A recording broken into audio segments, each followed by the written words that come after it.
Hey folks, welcome. In a previous lesson in the course, we talked about elastic load balancer logging. Now, in this lesson, we're going to talk about elastic load balancer metrics. And the metrics can give us a different perspective on what's going on in our load balancer. So in the DevOps doctrine, let's go ahead and click ELB metrics. Now, you're probably already wondering, well, what's the difference between metrics and logs? So let's go over that a little bit. So our elastic load balancers can publish data points about the load balancer and backend instances registered to the load balancer. And we can retrieve stats about those data points as an ordered set of time series data. So a good example of a metric would be the number of requests made to our load balancer over a specific time period. So we've talked about some of the metrics, and this one would be request count or the surge queue length metric. And we can see a relationship between these metrics. So if our request count metric goes over a certain value per time period, let's say 5 minutes, and we can see the correlation with our surge queue length where that also increases.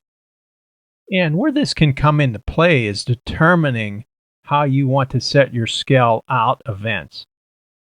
So if there's a correlation between your request count and your surge queue length, well, then the request count may be a better metric for your scale out event rather than CPU utilization. So these metrics are going to give us insights into how our elastic load balancer is performing. Now, conversely, logging is going to give us information regarding requests made to the load balancer. So each log contains when a request was received, the client's IP address, latency information, the request path and parameters, and server responses. So metrics and logs both have their value, but they have different uses. So now that we understand the difference between metrics and logs, let's take a look at metrics in more detail. Now, an important point about metrics, and we've talked about this in a previous lesson, the metrics are reported when requests flow through the load balancer, and they are measured and sent in 60-second intervals. Now, the first metric we want to talk about is backend connection errors, and that is the number of unsuccessful connections between the elastic load balancer and its registered instances.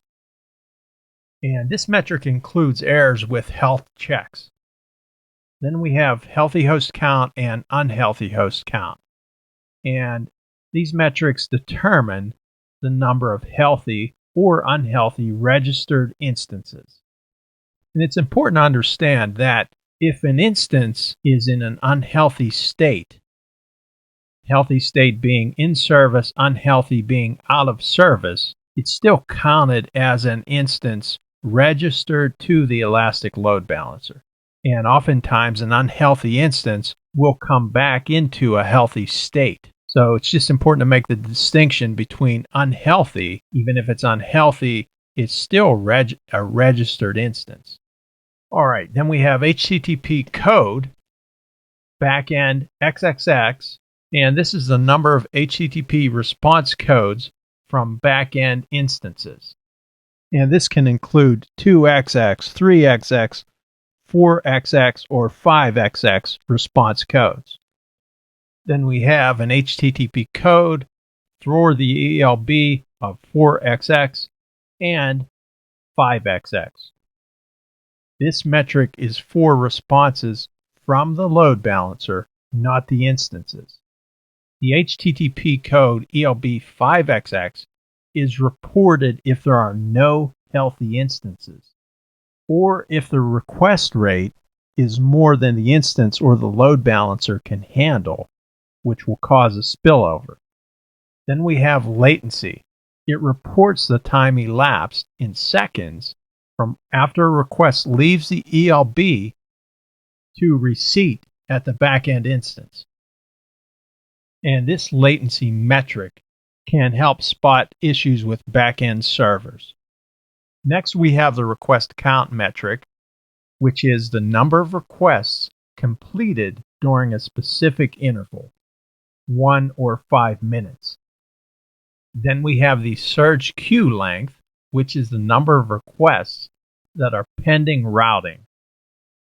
If a load balancer is unable to make a connection with a healthy instance, it will queue these requests, and that's where request count comes into play. And we'll see that this can eventually become a problem. This brings us to the spillover count. The spillover count is the number of requests rejected due to the surge queue length being full. So we can see where this is we're going to run into problems here if our load balancer is unable to deal with the requests in our queue. So we have all these metrics. Now, what do we do with them? Well, we have the Elb Statistics. And the statistics are aggregations of our metric data over a specified period of time. These aggregations are made using the namespace, the metric name, dimensions, and the unit of measure within a time period. An example would be using the minimum and maximum statistics. Now let's use the average latency for our load balancer nodes as an example. So we can check the maximum statistic to see if there are any regular or recurring spikes in latency, or if there's any kind of a recognizable pattern. So this can be an aid in troubleshooting. And a common culprit could be a scheduled task on our backend instances. So our load balancer statistics can help us flesh these issues out. Another thing we can do, again using latency, we could set a baseline with the average, and then we can compare the maximum latency to the average latency. And if some requests take much more time than the average, this could indicate an issue, and we could create an alarm for this situation. One other thing we can do for our load balancer is filter metrics using dimensions. We can use the availability zone dimension or the load balancer name dimension. So, of course, the availability zone dimension is going to filter data by AZ, and the load balancer name, of course, by load balancer. Now, let's go over to the management console and go into EC2, and I'm going to spin up some instances in an auto-scaling group, an Elastic Load Balancer, register those instances, and then we'll check out how we can take a look at some of our metrics. So let's go into auto-scaling groups, create auto-scaling group, and I'm going to use an existing launch configuration. And you can see we're just using a T2 micro, nothing special going on. T2 micro Linux AMI, and let's just call it ASG for ELB metrics. And let's start with 3 instances, default VPC, and let's spread our instances around the available subnets. Configure scaling policies. Let's keep the group at its original size. Review. Create auto scaling group. And our instances will be spinning up. All right, let's create a load balancer. Classic load balancer, which is still featured on the certification exam. Protocol HTTP is fine. Security groups. Default security group is fine. And health check, that's all right. And here we can register our instances. So we have 3 instances from that auto-scaling group and a lone straggler. Let's add them all. And note, we have 2 instances in US West 2 and 1 in the other 2. Let's hold off on tags, click Review and Create. Okay, so we have 4 instances in service. Now remember, these 4 instances are already registered. So even if they go out of service, we're still going to receive metrics on these instances for as long as they are registered with our ELB. Let's take a look at some of our metrics, and we can go to the Monitoring tab, and we're seeing some familiar metrics already. Unhealthy host counts, and we can just click on our graph to expand it. So our unhealthy host count is 0. So we don't have any unhealthy instances, and we knew that. Healthy host count. And again, we knew that we have 4. Average latency, requests count, and we just don't have anything going on just yet. HTTP 5x's, ELB 5x's, HTTP 4x's, backend connection errors. Have a little bit of activity there. And note, time range 1 hour, our period is 1 minute. Surge queue length, nothing going on.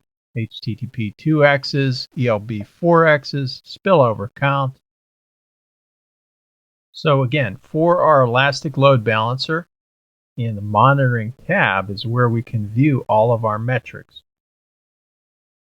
And note, we can also create an alarm using any of our metric: unhealthy hosts, healthy hosts, average latency, surge queue length, spillover count, and these last metrics are for application load balancers. Let's go over to CloudWatch and just look at this from a different perspective. Let's browse metrics and let's focus on ELB. And we have instances in 3 availability zones. So let's choose by availability zone. And you'll see healthy host count, backend connection errors, unhealthy host count, all for US West 2A. Same metrics for 2B and 2C. And let's take a look at unhealthy host count. And when we checked just moments ago, all of our instances were healthy. And there it is, 0. So in this lesson, we talked a bit about Elastic Load Balancer metrics and all the metrics available to us to help manage our Elastic Load Balancer using CloudWatch, to help monitor our Elastic Load Balancers using CloudWatch. And we configured an auto-scaling group, an Elastic Load Balancer. We registered instances to the load balancer and just saw how we can view our metrics from the EC2 console and the CloudWatch console. So with that, we have completed this lesson.